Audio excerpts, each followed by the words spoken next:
Və aleykum assalam. Sual belədir ki, hamilə ikən cinsi yaxınlıq icazəlidirmi? Bəli, icazəlidir. Çünki şəriət hamilə qadına yaxınlığın haram olmasını bildirməyib, amma insan tibbi cəhətdən buna nəzarət eləməlidir. Əgər qadında hamiləlik ağır keçirsə, çətin keçirsə, yəni nəsə bir ağır yük götürmək, nəsə bir fiziki iş görmək vaxtından onun hamiləliyinə təsir edəcəksə, bu baxımdan onunla yaxınlıq eləmək olmaz ki, onun hamiləliyinə pis təsir eləməsin. Yəni, qadın əgər hamiləliyin zəif keçirirsə, əgər qadın hamiləliyi normal keçirirsə, onunla həyat yoldaşının yaxınlıq eləməsində heç bir problem yoxdur. Və aleykum assalam. Sual belədir ki, evdə çörək köhnəli və ya uşaqların qabağından yemək qalıb, onu toyuğa vermək israf sayılmır. Əgər uşaqların qabağından qalan yeməyi evdə kimsə istifadə edə bilmirsə, yəni yeyə bilmirsə, o zaman onu həyətində saxladığı hər hansısa bir heyvana verə bilər. Bu toyuq da ola bilər, pişik də ola bilər, it də ola bilər. Yəni bu israf sayılmır, çünki o tullanmır, ən azından həyətində saxladığı heyvanın hansınsa yedizdirir. Və aleykum assalam. Sual belədir ki, hicabda olan bacılar makiyaj çəksə günahdırmı? Yəni çox sadə formada. Əgər hicablı qadının makiyaj çəkməsi məsələsi çölə çıxanda nəzərdə tutulursa, xeyr, bu olmaz. Bu qadağandır. Hicablı qadının makiyajı yalnız evdə həyat yoldaşının yanında edə bilər. Yəni, yoldaşı üçün edə bilər. Amma çölə bayra çıxdısa, hicablı qadın konkret olaraq heç bir makiyajdan filandan istifadə etməli deyil. Və aleykum assalam. Sual belədir ki, bir bacı var, həcət namazı qılıb, dua elədiyi vaxtı daxilindən kimləsə danışıb. Bilmirəm, sualı düz izah edə bildim. Bu sualı aydınlıq gətirərdin, zəhmət olmasa, öncədən təşəkkür edirəm. Ümumiyyətlə, İslam dində hacət namazı deyilən belə bir namaz yoxdur. İslam dində istixarə namazı var. Bu da əgər insan iki işin ortasında qalanda, edim, etməyim, mənə xeyri var, yoxsa zərəri var, bilmirəm deyib, istixarə namazı qılır. Bunun adı istixarə namazıdır, həcət namazı deyil. Və istixarə namazı qıldığı zaman isə insan qəlbində kim nəsə danışmır. Əgər o qəlbində kim nəsə danışırsa, bu artıq şeytandır. İnsan istixarə namazı qıldıqdan sonra isə o işin əhli olanlarla məsləhət məşvərət edir. Və məşvərət nəyə dəlalət edirsə, insan da həmən əməli seçir. Amma yox, qəlbində kim nəsə danışdı elədi, xeyr, bu ola bilməz. Çünki o şeytandan başqa bir şey deyildir. Və aleykum assalam. Sual belədir ki, bilmək istəyirəm ki, əməliyyat izlərini aparmaq üçün hər hansısa bir estetik əməliyyat elətdirmək olarmı? Qeyd etmək istəyirəm ki, 5 dəfə əməliyyat keçirmişəm, izləri məni çox narahat edir, qabarıq şəkildə üzə çıxır. Əgər bu elədiyiniz əməliyyatlar yəni üzdə deyilsə, yəni daxildədirsə, misal üçün bədəninizin hansısa bir hissəsindədir və o paltarın altında qalırsa, inşallah elətdirməyə bilərsiniz. Amma yox, sizin üzünüzdə, əlinizdədirsə, gözdə görsənəndirsə, o zaman bəli, estetik əməliyyatdan o izləri apara bilərsiniz. Amma daxildə görünməyən yerdədirsə, inşallah eləməzsəniz daha yaxşı olar. Amma o qabarıq şəkildə çıxıb və sizə əziyyət verirsə, yəni o çıxıntılar sizə əziyyət verirsə, toxunub sizə əziyyət verirsə, o zaman estetik əməliyyatdan o izləri düzəldə bilərsiniz Allahın izni ilə. Aleykum assalam və rəhmətullah. Sual belədir ki, hədislərdə gəlib ki, övlad ananın əllərindən gözlərindən öpməlidir. Bu savabdır. Bəs ata üçün belə bir hədis varmı? Yəni, mən belə bir hədis eşitməmişəm ki, övlad ananın əllərindən gözlərini öpməlidir. Mən belə bir hədis bilmirəm. Varsa da o hədisin mətnini göndərin bizə, biz də baxaq. Çünki bu biraz türklərin rivayətlərinə oxşuyur. Amma mən eşitməmişəm, bu arada bir hədis eşitməmişəm. Əgər siz bunun hədis olduğunu əminsinizsə, o zaman onun mənbəyini bizə göndərin. İnşallah araşdıraq görə həqiqətən belədir. Yoxsa yox, yəni belə bir hədis var, yoxsa yoxdur. Və aleykum assalam. Sual belədir ki, bir bazı deyir ki, mənə cavab ediblər işimə, özümə. İşimdə böhtan atıblar, artıq halım da pisləşir. Deyir, həmən o bazı deyir ki, canımda da ağrılar olur. Calda olduğunu düşünürəm. Deyir, nə edə bilərəm? Əgər bir insan həqiqətən də özünə cadu olduğunu deyirsə, o zaman özünə rukuyu oxusun. Özünə rukuyu oxusun və səhər axşam zikirlərinə riayət eləsin və çoxlu-çoxlu Quran oxusun və özü rukuyu oxuya bilmirsə, o zaman rukuyu oxuyanlardan birine müraciət eləsin ki, onun üzərində rukuyu oxusunlar. Amma bu fikirləri də yaddaşından uzaqlaşdırsın. Çünki bu düzgün şey deyil ki, hər dəfə işi malumadır, problem çıxdı, mənə cadu elə və s. Yəni, işin alınmama səbəbləri vardır. Yaxşı olar ki, insanlar hər şeyə cadu deməmişən, öncə onun səbəbini axtarıb tapsınlar. Ondan sonra isə onun cadu olmasını demək olar. Və aleykum assalam. Sual belədir ki, bir bacı soruşur ki, əgər cahiliyyət vaxtında sahibi olmayan həyətə girib, meyvə yeyibsə, indi onun haqqını necə ödəməlidir? Bu haqdan, günahdan necə çıxmalıdır? Əgər həyət sahibsiz olubsa, deməli o həyətin sahibi filanı olmayıb. Və sizin də orada meyvə dərbilməyinizdə heç bir halallıq filana ehtiyac yoxdur. Çünki əslən məhəllənin sahibi olmayıb, yəni yiyəsiz yerdə. Və yiyəsiz yerində əlhəmdülə bismillah deyib yiyə bilərsiniz. Amma niyyətiniz odur soruşmaqda ki, yəni sahibi olub, amma yanında olmayıb, yəni siz sahibindən izinsiz gedib girmişsinizsə, inşallah ki, bu zaman bəli halallıq almaq lazımdır və əgər həmən insanı tanımırsınızsa, o zaman təxmin edib yediyiniz meyvəli miqdarı qədər sədəqə verə bilərsiniz. Və bəzi alimlər deyir ki, cahiliyyədə elədiyi bu kimi əməllər ona bağışlanılır, çünki insan haqqıdır. Amma Allahın izni ilə daha doğrusu odur ki, onun yerinə, yəni yediyiniz meyvəli miqdarı qədər sədəqə etsəniz, inşallah daha yaxşı olar ki, çünki oranın sahibindən icazəsiz etmişsiniz bunu. Və insan cahiliyyə dövründə elədiyi əməllər, əgər özü ilə Allah arasındakı ki, bu bağışlanılır, əgər özü ilə insan arasındadırsa, o zaman insanın halallaşmalıdır. Və aleykum assalam atullah. Sual belədir ki, mən 3 aylıq abort elətdirmişəm. Bəziləri deyir ki, axirətdə həmən uşaq hesab soruşacaq səndən. Həqiqətən də belədirmi? Əgər belədirsə, həmən uşaq böyük olacaq. Ümumiyyətlə, abort elətdirmək günahdır, olmaz, haramdır. Çünki abort eləyən valideynlər bəbək qatilləri sayılır. Çünki insan bilsə ki, o abortu necə edirlər, o böyük uşağı necə kəsib doğrayırlar, mən inanmıram ki, kimsə bunu bu hərəkət eləsin. Yəni, onu bildikdən sonra. Ona görə abort elətdirməyə görə bəli, siz tövbə eləməlisiniz, Allahdan bağışlama diləməlisiniz. Amma o ki, qalır ki, uşaq sizdən qiyamət üçün soruşacaq, xeyr, 3 aylıq uşaq, tam uşaq formasında olan uşaq deyil ki, nədəsə insandan soruşsun. Əgər o 8-9 aylıq olsaydı, artıq ruh üfürülmüş uşaq olsaydı, bəli, o uşaq bəzi təfsirlərə görə qiyamət günü öz valideynlərindən niyə görə məni öldürmüsən deyə soruşacaqdır. O bəzi təfsirlərdə gəlib. Amma 3 aylıq uşaqda isə bu sorğusal yoxdur. Çünki 3 aylıq uşaq hələ ruh üfürülməmiş uşaq sayılır və hələ tam uşaq kimi formalaşmır.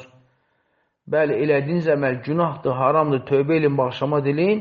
Amma qiyamət günü isə o abort olunan uşaq sizdən heç bir şey soruşub eləməyəcəkdir. Və aleykum assalam artullah. Sual belədir ki, ana bətində körpəyə neçə ayda ruh verilir? Allah Rasulullah s.ə.v buyurur ki, uşaq ana bətində 4 aylığında olanda Allah subhanət əmr edir və mələk ona ruh üfülüyür. 4 aylığında ona ruh üfülənir və ona 4 şey yazılır. Ömrü, ruzi, əməli, yaxşı və ya da pis insan olmağı. Bu 4 şey uşağın alına yazılır və 4 aylığında da ruh üflüyür ona. Və aleykum assalam atullah. Sual belədir ki, biz 10 aydır ki, mən nişanlıyam, nişanlımla görüşə çıxa bilərəm. Bu günah deyil ki, buna görə nikah etməliyik. Bəli, sizin mücərrəd nişan eləməyiniz bu sizinlə görüşməyinizə halallıq vermir. Siz əgər çıxıb ona görüşmək istəyirsə, gəzmək, parkda gəzmək, bulvarda gəzmək istəyirsinizsə, o zaman sizin aranızda hökmən kəbin olmalıdır. Çünki kəbin olmayana qədər o sizə haram sayılır, o sizə naməhrəm sayılır. Nişan isə mücərrəd, siz nişanlayıblar ki, inşallah sənin adaqlın filan kəsdir. Amma nişan o kəbin demək deyil. Nişan kəbin demək deyil.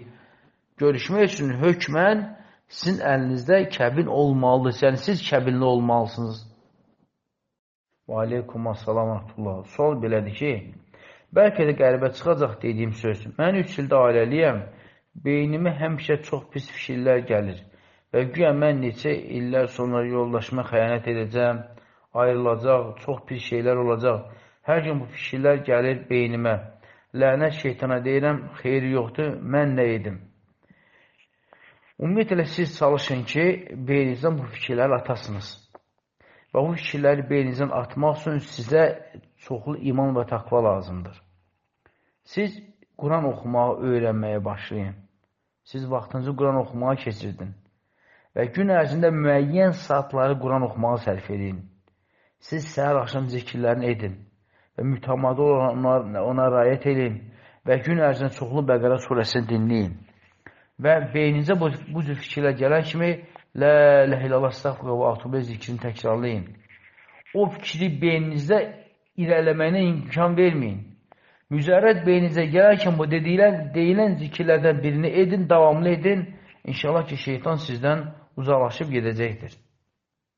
Və aleykum assalam. Sual belədir ki, əgər qadın sübh namazını qılır və sonra yoldaşının namaza durğuzanda yatıb qalırsa və yoldaşını da durğuza bilmirsə və sübh namazı qəza olubsa, onda qadına bir günah varmı?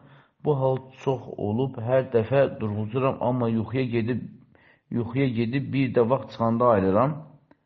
Qeyd edim ki, çox vaxt özüm qılıram, çox az hallarda oyada bilirəm. Yoldaşım hər gün vaxt çıxana durur, qılır ya da qəzasını qılır. Ümumiyyətlə, əgər sizin yoldaşınız ağır işlə işləyirsə və yorğun olursa, evə gec gəlirsə və o sizə tapşırır ki, məni hökmən namaza duruz, mən yorğunam, dura bilməyəcəm və gördün, durmuram, üstümə də su vur, yatağımı silkələvək və s. Yəni, sizə arxain olub dərin yuxuya gedibsə, o zaman sizin üstünüzə məsuliyyət onu duruzmaqdır. Yəni, nə olur olsun, yatağını silkələyin, üzünə su vurun, qulağının dilində möhkəm Quran oxudun, möhkəm əzan səsi eşitdirin qulağına, telefon və digər cihaz vasitəsilə fərqi yoxdur. Çünki o sizə arxaindir, o sizə arxain olub və dərin yuxuya gedib. Və siz onun durmamasına görə bəli, məsuliyyət daşıyırsınız, çünki o sizə arxain olub.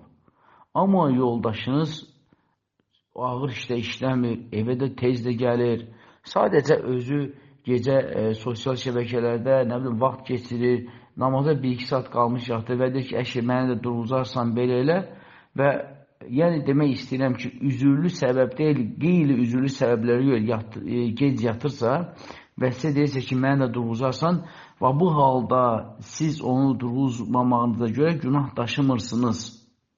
Çünki o da evə tez gəlir, o da vaxtına yatır, vaxtını dura bilər. Və siz onu durğuzub, uzanıb, gözünüz yuxuya gedir, yatıb qalırsınızsa və duranda artıq qəza olursa, o qəzasını qılırsa, ona görə siz günah daşımırsınız. Çünki onun sizə tapşırdığı, o artıq sizə əlavədir. Çünki özü də vaxtını yatıb dura bilər. Sadəcə o, gecənin müəyyən çox vaxtını internetdə keçirir, bəlkə başqa bir kinoya baxır, neyniyir və sadəcə sizə arxain olur və bu halda siz onu durğuza bilməmsinizsə, siz günah daşımırsınız, siz günah daşımırsınız. Birinci halda, bəli, məsuliyyət sizin üzərinizdədir. Çünki o sizə arxaindir. Dediyimiz kimi yorğun işdən gəlir, dərin yuxuya gedir və s. Amma ikinci halda isə qəza onun səhlənkarı ucbatındandır. Onun da günahını siz daşımırsınız. Amma ümumilikdə, təbii ki, hər nə olur olsun, bacarsanız ki, onu durğuzasınız, o durmasa yuxuya getməsiniz, İnşallah bu daha yaxşı olardı. Və aleykum assalam. Sual belədir ki, cənnətdə övladlarımız yanımızda olacaqmı? İbn Abbas radiyallahu anhudan soruşurlar ki, insanın övladları onun yanında cənnətdə olacaqmı? İbn Abbas radiyallahu anh deyir ki, həddi buluğa çatmamış uşaqlar dünyalarını dəyişiblərsə, onlar cənnətin xadimələridir. Yəni, cənnətin xidmətçiləridirlər. Yəni, onlar cənnətdə olacaqlar. Və onlar cənnəti öz valideynlərini tanıyacaqlar. Amma onlar öz valideynlərin yanında yaşamaqları barəsində isə İbn Abbas bunun cavabında deyir ki, qiyamət günü cənnətdə insan istədiyi hər bir şey olacaqdır. Sonra İbn Abbas dalınca deyir ki, kim orada övlad istəyəcək ki? Yəni, bu o deməkdir ki, övlad bizə bu dünyada lazımdır. Dünyaya gətirək, böyüdək, boya başa çatdıraq, evləndirək ki, biz yaşlı vaxtımızda bizə baxsın deyə. Bizə baxsın deyə. Və övladdan mənfəətimiz odur. Bugün mən cavanam, onu böyüdürəm, sabahçı mən yaşayışında o mənə baxacaq. Amma cənnətdə bu kimə lazım olacaq ki? İbn Abbas radiyallahu anh belə də bitirir. Deyir ki, cənnətdə bu kimə lazım olacaq? Ona görə bu sualın cavabı odur ki, bəli, övladlarımız bizi tanıyacaqlar, biləcəklər, biz də onları tanıyacaq, biləcəyik. Amma istəsək yanımızda olmaqlar inşallah ola biləcəklər. Çünki nə istəsək Allahın iznilə cənnətdə olacaq. Amma yenə də İbn Abbasın dediyi kimi, hansımız orada övladımızın yanımızda yaşamağını istəyəcək ki. Və aleykumassalam və rəhmətullah. Sual belədir. Bir bacı sual verir ki, yoldaşım mənə hissləndi və sənə etdiklərimi, verdiklərimi sənə haram edirəm, dedi. Bacı deyir ki, mən necə edim? Mən onun qazancından, çörəyindən yeyə bilərəmmi? Çünki qazandığını mənə haram etdi. Dedi ki, çörəyim sənə haram olsun. Bacı deyir, belə halda mən nə edim?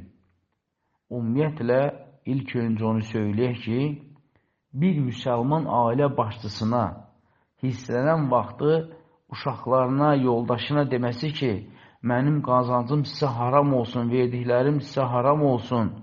Hətta bəzi cahillədir ki, burnunuzdan gəlsin və və s. Müsəlman ailə başçısı bu sözləri işlətməli deyil. Çünki sənin elə borcundur ailəvi dolandırmağa, onları saxlamağa. Çünki onların ruzilərini Allah Subhanahu taala sənə yazıb. Onları ruziləndirən Allah Subhanahu taaladır. Və sənin deməyin ki, mənim verdiklərim, elədiklərim sənə haram olsun, bu artıq Allah Subhanahu taala nemətdən küfr etmək deməkdir. Çünki sən səbəbsən, ruzunu verən Allah Subhanahu taaladır. Və sənin uşağının da, yoldaşın da ruzini Allah Subhanahu taala sənə yazıb. Sən sadəcə o ruzunu aparıb onlara çatdırırsan. Və sənin deməyin ki, haram olsun, haram edirəm, sən artıq şəriətin halal elədiyini haram edirsən. Bu özü də bir küfürdür. Şəriətin halal elədiyini haram eləmək özü bir küfürdür. Ona görə hansı bir qardaş, ailə başçısı müsəlmandırsa, bu kəlmələri istifadə edirsə, tövbə eləsin, Allahdan bağışlama diləsin və ailəsindən halallıq alsın bu kimi işlətdiyi sözə görə. Ki, sənə haram edirəm, sənə haram olsun. Allahın halal elədiyini kim haram edə bilər ki? Və sənin əslində borcundur ailəvə baxmaq, onlara ruzi gətirmək, qazandırmaq, qazanıb onları dolandırmaq. Bəli, sən deyə bilərsən ki, mən halallıq vermirəm ki, mənim qazancımdan misal üçün pis-pis şeylər alasınız. Misal üçün, evə uşaqlara chips alasınız, Pepsi-Cola alasınız, zərərli şeylər alasınız, hile alasınız, bizon alasınız. Mən halallıq vermirəm. Bəli, buna sənin ixtiyarın çatır. Çünki əslində o şeylər zərərli şeylər və sən icazə vermirsən, düz eləyirsən. Çünki ailə başçısısan. Amma sən ailəvə ruza apar, qazanc ver, halal yesinlər, içsinlər, yedizdir, geyindir, ondan sonra heç səndə haram olsun. Bu nə deməkdir? Yaxşı, əgər sən deməli, gətirdiyin ruzunu uşaqlarına, arvadına haram eləyirsənsə, bəs illərdir sənin yoldaşın sənə və sənin uşaqlara baxır. Bəs o nə desin o zaman? O da desin ki, mən də zəhmətimi sənə halal eləmirəm. Bax, onda o yerinə düşəcək. O haqlı deyəcək onu. Sən şəriətən onu qınaya bilmərsən əgər bunu desə. Sən şəriətən qınaya bilmərsən onu desə. Amma sən isə dediyin sözə görə qınanırsan, qınaq olunursan ki, haram olsun, haram edirəm deməklə. Ona görə kim bu kəlməni istifadə edirsə, tövbə eləsin, Allahdan bağışlama diləsin. Və aleykum əssalam. Sual belədir ki, bir insanın artıq çəkisi olubsa, arıqladıqdan sonra isə qarın hissəsi sallanıb, hissəsi sallanıb, adamı gəzəndə hərəkət edəni narahat edir. Onu əməliyyat edib kəstirmək olar mı? Bu icazəlidirmi? Ümumiyyətlə, əgər insan deməli, həddindən artıq kök olubsa, sonra isə arıqlayıb və ondan dərilər sallanmağa başlayıbsa, bəzi alimlər deyir ki, bu xilqətin əksidir. Yəni, əsl odur ki, o sallanmalı deyil. Və bu xilqətdə belə olmadığı üçün insan onu kəsib götürdürə bilər. Çünki əsl odur ki, qarın sallamamalıdır. Bəzi alimlər isə deyir ki, xeyr, o sallamağına baxmayaraq, o onun bədəninin özündəndir. Sadəcə insan özü səhlənkarlıq eləyib və ya da ki, şişib, kökəlib, sonra isə arıqlarınca bu cür hal yaranıb. Və bu baxımdan icazə vermirlər kəsib götürməyə, çünki o xilqəti nöqsan sayılmır. Amma Allahın izni ilə, əgər o cür hal insana əziyyət verirsə, yəni sallanırsa və o əziyyət verirsə insana və həmçində insan əyilib dura bilmir, gəzəndə, yeriyəndə, oturanda ona əziyyət verirsə və həmçində o sallantı onun digər orqanlarına da ciddi fəsad törədirsə, misal üçün digərinə, ürəyinə, məsələn, böyrəyinə fəsad verirsə, çünki bəzi dəri sallanmaları var ki, o hətta insan ürəyinə belə navruska verə bilir, yəni əziyyət verə bilir.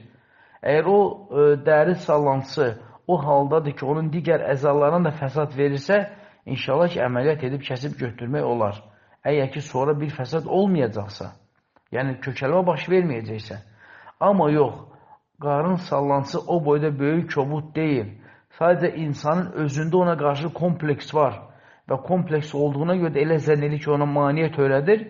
Bu halda götürməməyi daha yaxşıdır. Çünki o kompleks məsələsi artıq nisbi məsələdir.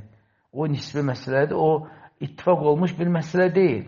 Əgər onun bədəninə, orqanlarına fəsad vermirsə, inşallah götürməsə daha yaxşı olur. Çünki o tədricən müəyyən hərəkətlər, qidalar vasitəsilə çəkilib gedəcəkdir.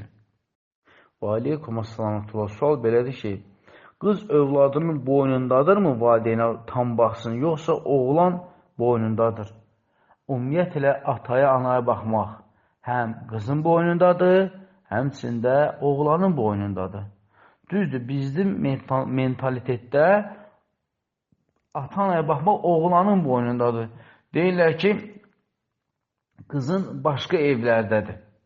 Başqa evdədir, qızına əziyyət vermə. Amma oğlan özü baxmır axı. Oğlanın yoldaşı baxır. Oğlanın yoldaşı da başqasının qızıdır.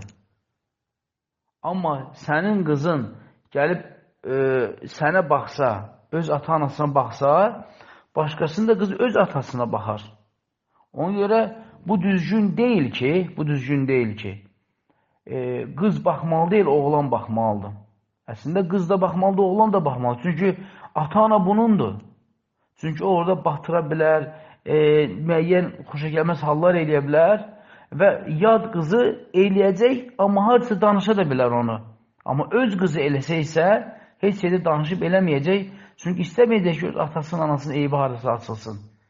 Və həmçində insanın, ata-anan öz qızının ona baxması, yad qızının ona baxması kimi demək deyil. Ona görə bizdə bəzi hallarda mentalitet deyilər, amma əksər hallarda bu mentalitet həqiqətən də biraz şəriətə çox müxaliflik eləyir. Çox müxaliflik eləyir. Ona görə ata-anaya həm qız uşağı baxmalıdır, həmçində oğlan uşağı baxmalıdır. Və aleykum əssalamətullah. Sual belədir ki, oğlum solaxayıdır, hər şeyi sol əli ilə görür, ancaq yemək zamanı məzub edirəm ki, sağ əllə yesin. ona çətindir qaşıqla yemək, qaşıqla tutub yemək. İslamda sulaxa insanlar üçün nəsə vacib bir hökm varmı? Mən ana olaraq nə etməliyəm? Yazı yazarkən bəzi işlərdə həkimlər sulaxa uşaqları sağa məcbur etmək olmaz dedilər. Mən İslamla bilmək istəyirəm ki, nə edim? Ümumiyyətlə, İslam dinində sol əl ilə yemək içmək qadağandır. Yemək içmək sağ əl ilə olmalıdır. Çünki sol əl təmizlikdə istifadə olunan əl sayılır. Hətta Allah Rasulun sallallahu aleyhi ve sellemin dövründə bir insan solla yeyir və Allah Rasul deyir ki, sağla yeyir. Deyir, bacarmıram. Və bunu 3 dəfə təkrar edir və 3-ündə də mən bacarmıram deyir. Sonra Allah Rasul deyir ki, səni görüm heç bacarmayasan və dalınca deyir ki, bu insanı sağla yeməyə qoymayan onun bədən canında olan təkəbbürlüydür. Hətta sahabilər deyir ki, sonradan biz həmən insanı gördük ki, sağ əlini paraliz vurmuş, yəni sağ əli işləmirdi. Bu o deməkdir ki, insan sol əllə yeməli deyil. Sol əllə yeməli deyil və sağ əllə yeməyə üstünlük verməlidir. Yemək, içmək sağ əllə olmalıdır. Hətta bəzi hədislərdə gəlib ki, nəyisə alanda da, verəndə də, səhv etmirəmsə, Abu Davuddadır bu hədis, yoxsa İbn Macədədir. Deyir, hətta verəndə də, alanda da, nəyisə verdin, nəyisə alanda, onu da sağ əllə edin. Yalnız bu işlərdə, yemək, içmək və nəyisə verib alanda.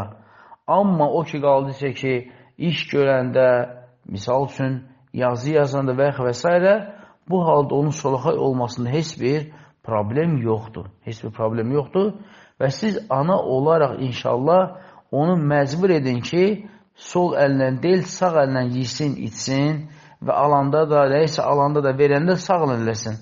Amma yazı yazanda, digər işlər görəndə solla eləməsində heç bir problem yoxdur. Və aleykumassalam və tullah. Sual belədir ki, bir bacı hicablı olub, 2 il sonra başını açıb narazılıq ondan ibarət idi ki, istəyə dözümü yox idi. Boğaz hissəsi narazılıq boğmaq kimi olurdu. Və sonra qadın televizorda türk ilahiçilərinin birindən eşidib ki, onun yaşında olan adam başını açsa günah yazılmaz xanıma. 55 yaşı var. Xanımın 55 yaşı var. Bu nə dərəcə doğrudur və İslamda elə bir şey var ki, qadın müəyyən bir yaşda, qocalıqda başını aça bilər və yaxud da geyimini dəyişə bilər. Qolun qısalda, paltarının uzunluğunu da qısalda bilər.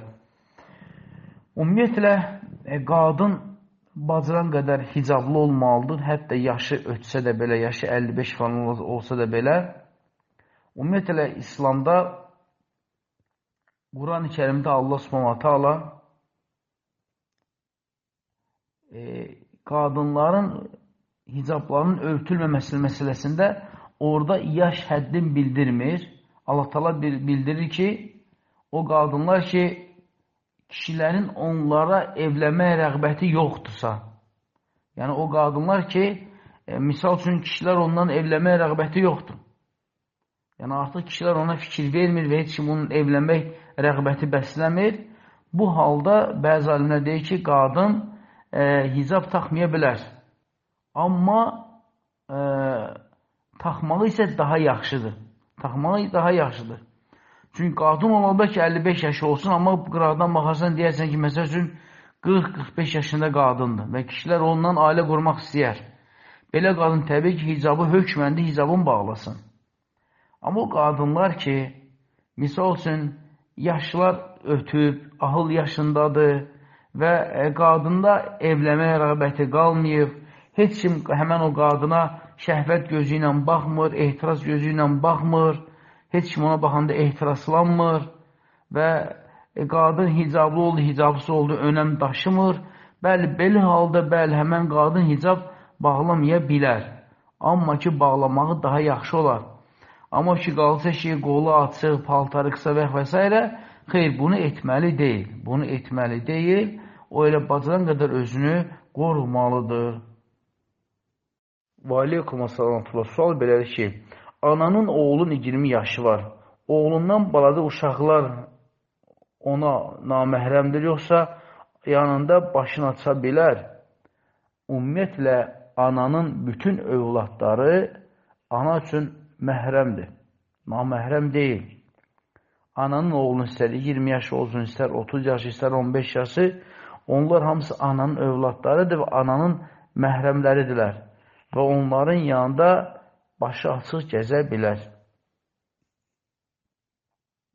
Və aleykum əssalamətullah. Sual belədir ki, sübh namazını oyanırıq, oğlum əzan çəkir, yoldaşım gəlincə biz sünnəni qılırıq. Yoldaşım gəlib sünnə namazını qılınca mən səhər zikirlərini bir neçəsini deyə bilərəmmi? Yəni, sübh namazını qılmamış. Xeyr, siz sübh namazını qılmamış, sübhün zikirlərini edə bilmərsiniz. Çünki sübhün zikirləri Allah Resulü buyurduğu kimi sübh namazından sonra edilməlidir və sünnə uyğun olan da budur. Amma sübhün zikrini sünnə namazdan sonra edilməsi bu artıq bidətdir və yenilikdir. Və aleykum assalam və rəhmətullahi bərəkatuhu. Sual belədir ki, doğuşdan 40 gün sonra qüsül alınırsa, sonra yenidən qan gəlirsə, bu halda namaz qılmaq olarmı? Deməli, sahabə qadınların dedikləri rivayətlər budur ki, onlar 40 gündən sonra, yəni uşaq doğulduqdan 40 gündən sonra gələn sarıntılı nifasdan saymazlar. Yəni artıq deməli, qüsl alıb namazlarını qılardılar. Və əgər onlardan 40 gündən sonra sarıntılı nəsə gəlsəydi, o zaman onlar yalnız dəst namazlarını təzəliyərdilər. Amma bir qadından 40 gündən sonra yenidən qan gəlirsə, bu zaman qadın bu qanın növünü təyin eləsin. O qan ya heyz qanıdır, ya istihaza qanıdır. Çünki nifas ən yüksək həddi 40 gün olur. Ən yüksək həddi 40 gün olur. 40 gündən sonra gələn qan ya heyz qanı ilə istihaza qanıdır. Heyz bilir ki, heyz nədir? İstihaza isə qadının daxili damarlarından gələn qandır. Əgər qadın bunları təyin edə bilmirsə, ilk öncə bunları təyin eləməyi öyrənsin. Çünki heyz qanı qatı qoxulu, pis iyili, qatı və tünd rəngli olur. O qədər tünd olur ki, qırmızıdan qaraltıya çalır. İstihaza qanı isə şəffaf, təmiz qandır. Yəni, sırf xalis qan rəngində olur. İstihazadsa, deməli, bu adam, bu qadın, deməli, qan gəldiyinə görə, əgər o istihaza davamlı olursa, o qadın zöhrən, əsr və məğribən işanı qüsl alıb birləşdirdi qılır qısaltmadan və sübhə də ayrıca qüsl alıb qılır. Necə hədislərdə gəldiyi kimi. Amma heyzdirsə, o zaman artıq heyz müddətini gözləyir. Çünki qadınlar nifasdan sonra heyz vaxtının dəyişmə periyodu başlayır. Ola bilər ki, uşaq doğmamışdan qabaq, misal üçün ayın 1-dən 5-nə kimi heyz olursa, amma ola bilər ki, uşaq dünyaya gətirdikdən sonra artıq heyz vaxtını dəyişsin. Ya ayın axırı olsun, ya ortası, ya axıra yaxın, ya da ortasına yaxın. Yəni, bu dəyişiklik baş verə bilir. Yəni, xulasa, əgər nifasdan sonra qadından yenidən qan gəlirsə, o zaman qanın növünü təyin eləsin. Ya heyzdir, ya da ki, istihazadır. Və aleykum əssalamətullah. Sual belədir ki, bizim bir qrupumuz var. Orada bacılarım və xalam qızlarım var. Bizim əqidələrimiz onlardan ayrıdır. Amma sadəcə qohumuq deyə belə danışıb görüşmək üçün açmışıq qrupu. Amma hərdən qrupa onlar bidət əhlinin dərslərini atırlar. Bizi dəvət edirlər. Amma məndən böyük olduqları üçün və utandığım üçün onlara heç nə deyə bilmirəm. Amma onların atdığı videolarda baxmıram. Mən nə etməliyəm? Desəm fitnə düşəcək. Deməsəm, ötürsəm, mənə günah varmı? Və yaxud qrupu açana bundan günah varmı? Mənim danışığım biraz həmişə kobud olur deyə heç nə deməyim, bir bahanə ilə qrupu tərk etdim. Yalan dedim ki, mənim telefonda problem var, deyib qrupu tərk etdim. Ümumiyyətlə, istər qadın olsun, istər kişi olsun, insan özünə dost seçən zaman baxmalıdır kimi seçir. Çünki Allah Resulü s.ə.v buyurmuşdur ki, kişi öz dostunun dinində olar, sizdən biriniz baxsın kiminlə dostluq edir. Bu baxımdan, təbii ki, əgər sizin bacılarınız, xalan qızlarınız, əgər qohumsunuz deyə bir yerdə, qrupda cəmləşmişsinizsə, və təbii ki, əsl odur ki, o qrupun mahiyyəti odur ki, qohumluq əlaqəsi bərpa olsun. Qohumlarla bağlı məlumatlar bölüşəsiniz, bir-birinə ünsiyyət qurasınız. Amma onlar bundan istifadə edib öz bidətlərini yaymaq üçün ora dərslər falanlar göndərirlərsə, bu artıq qrupun mahiyyətini pozur. Və belə halda, əgər siz onlara elmi şəkildə izah edə bilmirsinizsə, başa sala bilmirsinizsə, təbii ki, ümumiyyətlə onların göndərdiklərinə də belə baxmalı deyirsiniz, dərhal silməlisiniz. Və bunun müqabilində siz də ora sələflərin dərslərini göndərməlisiniz. Yəni, əgər onlar qrupun qaydalarını pozurlarsa, o zaman siz onlardan balaca olmanıza baxmayaraq, siz də qrupun qaydalarını poza bilərsiniz. Amma siz bunu da edə bilmirsinizsə ki, yaşda balacasınız, onlar böyükdülər, o zaman ən yaxşı hal qrupu tərk eləməkdir. Və onu da siz etmişsiniz. Amma o ki, qalırsa ki, qohumluq əlaqəsini bərpa eləmək üçün, ünsiyyət qurmaq üçün, o zaman arada bir hərəsinin ayrı WhatsApp-ına, ayrı nömrəsinə salam aleyküm, keyfin hal necədir yazmaq kifayət eləyər. Yəni, bidət elə bir şeydir ki, əgər sən bidəti rədd edə bilmirsənsə, o zaman ondan uzaqlaşmalısan. Bax, sənin dostun da bu cürdür.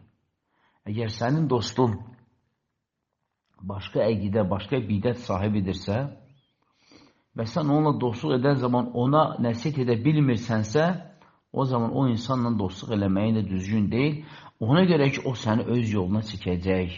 Ona görə Allah Rasulun hədisində gəldiyi kimi, kişi öz dostunun dinində olar, sizdən biriniz baxsın kiminlə dostluq edir.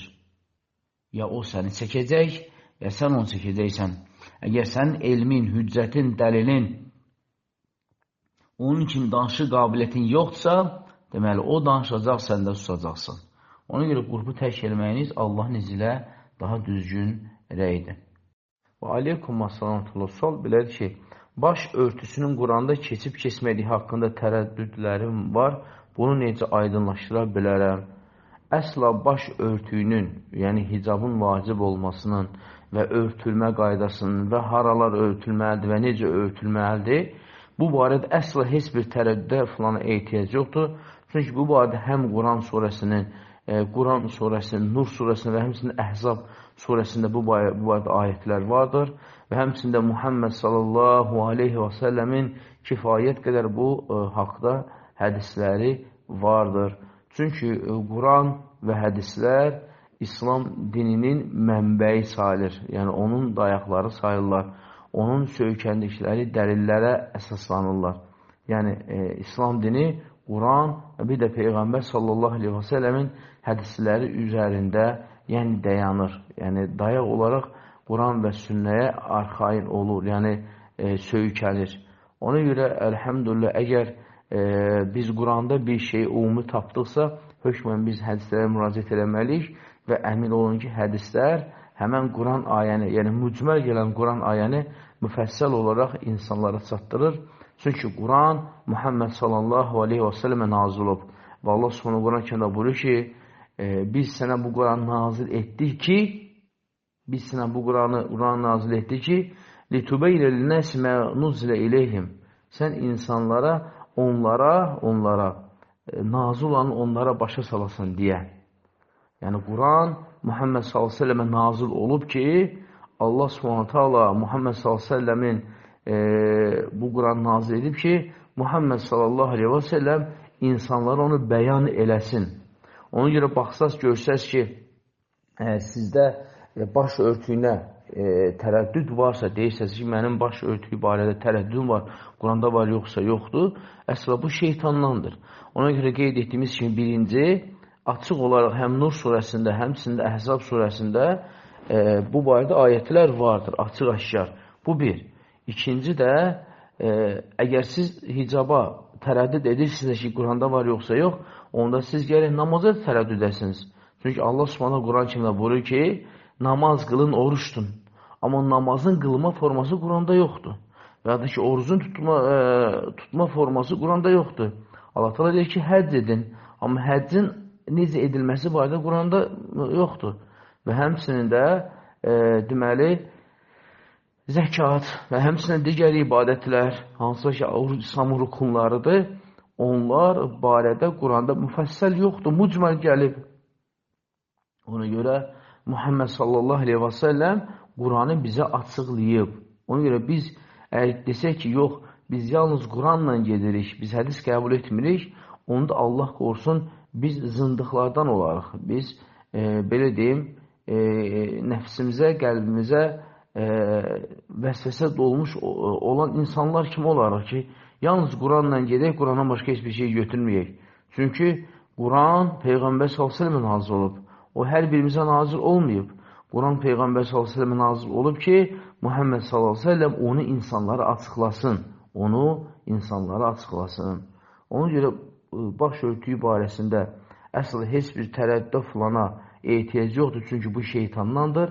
Baş örtüsü birbaşa olaraq Quranda bir neçə yerdə keçir. Və aleykum assalam. Sual belədir ki, deməli, dünən bir bacı sual yazmışdı ki, bir nəfəri dəfn ediblər, sonra ölü yerlərindən birinin gözünə uzaqdan ağ üzlü, nurlu bir saqqalı gəlib, sonra insana dedilər ki, bu mələkdir və biz bu suala cavab yazdıq və bacı bunu əlavə olaraq bildirir ki, yəni qeyd edim ki, həmən ailəyə sehr olunubdur əvvəl.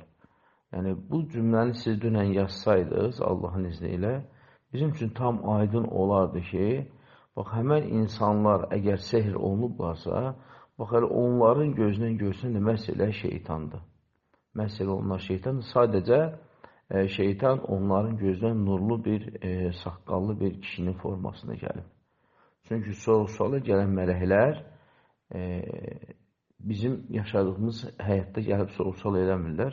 Onlar bərzə həyatında soru-sual edirlər. Yəni, insan öldükdən sonra o mələkləri də nə qədər ki, insan sağdırsa, Allah Subhanahu taala verdiyi alın gözü ilə görə bilməz. Çünki onlar bərzəx həyatının olanlarıdır. O hadisələr bərzəx həyatında baş verir.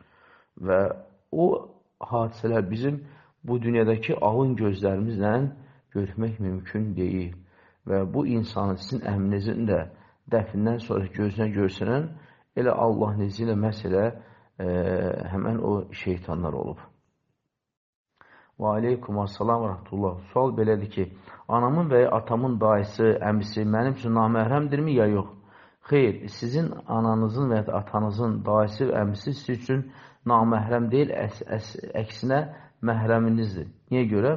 Çünki siz onların bacısı qızı və ya da ki, qardaşı qızı sayılırsınız. Siz onların bacısı və ya da qardaşı qızı sayılırsınız.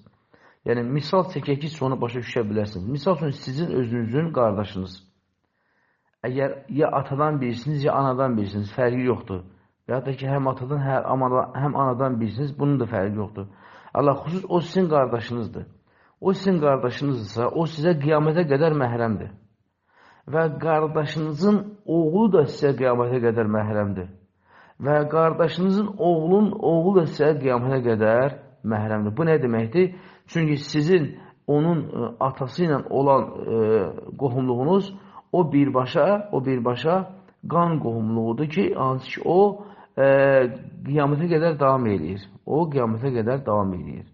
Ona görə sizin də deməli, ananızın və ya da ki, atanızın əmsi və dayısı sizin üçün naməhrəm yox, sizin üçün məhrəm sayılırlar. Və aleykum assalam və rəhmətullah. Sual belədir ki, həyat yoldaşımın babası kördü 70-dən çox yaşı var, onun yanında hicabsız gəzə bilərəmmi? Bəli, siz onun yanında hicabsız gəzə bilərsiniz. Və aleykum assalam və rəhmətullah. Sual belədir ki, həyat yoldaşımın dayısı ilə əllə görüşmək olarmı? Xeyr, siz həyat yoldaşınızın dayısı ilə əllə görüşə bilməzsiniz, çünki o sizə naməhrəm sayılır. Və aleykum assalamullah. Sual belədir ki, baş ağrılarına, əsəblərə görə sidir tozunu dualar oxuyub yumaq olarmı? Ümumiyyətlə, sidir tozu bu hallardan ötürü istifadə üçün gəlməyib. Sidir tozu əsasən, belə deyim, cadudan, sehirdən ötürü gəlib. Amma əgər insanda əsəblər varsa, baş ağrıları varsa, təbii ki, bundan ötürü ilk öncə həkimə müraciət etmək lazım, müalicə almaq lazımdır və həmçində başından qan aldırsın. İnşallah başdan qan aldırmağın effekti kimi heç bir effekt yoxdur Allahın izni ilə. Ona görə inşallah əgər qadın hicama elətdirən tapın inşallah, gəlsin sizdən 3 ay dalbadal, hər ayda inşallah hicama eləsin başınızdan və Allahın izni ilə bütün ağrılar, filanlar, əsəblər hamısı itib gedəcəkdir. Allah sizə şəfa versin. Və aleykum assalamullahi bərəkət. Sual belədir ki, dövlət məktəblərinin birində ingilis dili müəlliməsi işləmək olarmı? Bu günah deyilmi? Xeyr, bu günah deyil. İnşallah ki, icazəlidir. Çünki ingilis dildə adi dillərdən biridir və ingilis dilində dünyada daha çox insan danışır. Hətta ingilis dili müəlliməsi İngilis dili dərsi dediyinə görə də savab qazana bilər. Necə? Tam ki, bir müsəlman qadın da ingilis dili müəlliməsidir və məktəbdə uşaqlara ingilis dili keçməsində məqsəd odur ki, uşaqlar ingilis dili öyrənsinlər və gələcəkdə İslam dəvətçiləri olsunlar və ingilis dilindən bu dəvətdə istifadə eləsinlər. Bunlar hamısı gələcəkdə baş verə biləcək hallardır. Amma insan niyyətinə görə savab qazanır. Bax, bu niyyət böyük, mühüm məsələdir. Onun görə günümüzdə bəzi təkvirçilər var ki, daha doğrusu əksər təkvirçilər, həm də qatı təkvirçilər, ümumiyyətlə dövlət məktəbində oxumağı belə icazəli görmürlər. Deyirlər, tağutun məktəbidir və s. Amma onlar öz övladlarını cahillik içində böyüdürlər. Mücərrəd, bəsit elmlərə sahib deyirlər. Və ona görə də bəli, o cür elmsiz, cahil insanların müəyyən cinayətlər törətməsi 2 vur 2-dir. Yəni, o cür cahil övladlar əslində cəmiyyətdə cinayətkar kimi böyüyürlər. Çünki onlar heç bir həddi, heç bir qayda-qanuna riayət eləmirlər. Bu tağutdur, o tağutdur, bu faladır, bu besməkandır. Və balacaqdan cinayət kimi böyüyürlər o uşaqlar. Çünki təhsil, elm insanların cəhaləti qaldıran səbəblərdən biridir. Hətta Allah Subhanahu Quran-ı Kərimdə elmli köpəyi, iti digər itlərdən üstün sayıb. Necə ki, Kəhf surəsindəki kimi. Kəhf surəsində o Kəhf mağarasında olanların yanında biri it olur. Və o it elmli it olduğuna görə, yəni təlim almış it olduğuna görə, hətta o Quranda yaxşı zikr olunur. Və təfsir alimləri deyir ki, hətta heyvan belə təlim almış heyvansə, o digər heyvanlardan üstün sayılır. O ki, qaldı isə təlim almış insan. Təbii ki, qeyd edədiyimiz kimi, cahil insan hər bir vaxt istənilən bir cinayət törədə biləcək bir insandır. Və təlimsiz, elmsiz insan elə uşaq yaşlarından cinayətkar kimi böyüyür. Allah qorusun. Ona görə bəli, biz övladlarımıza təhsil verməliyik. Onlar təhsil almalıdırlar. Onlar cəhalətin nə olduğunu bilməlidirlər, elmli olmalıdırlar. Əgər bir müəllimə, ingilis dili müəlliməsidirsə, əlhəmdülillah dərs deyə bilər. Bəli, dərs deyə bilər və həmçinin qeyd edədiyimiz kimi o, bu ingilis dərsi dediyinə görə hətta savab da qazana bilər, o da onun ən uca, ali niyyətinə görə ki, uşaqlara bu dili öyrədim ki, gələcəkdə bu uşaqlar dəvətçi olsunlar, İslam dəvətçiləri olsunlar və bu dildən İslamın dəvətini istifadə eləsinlər.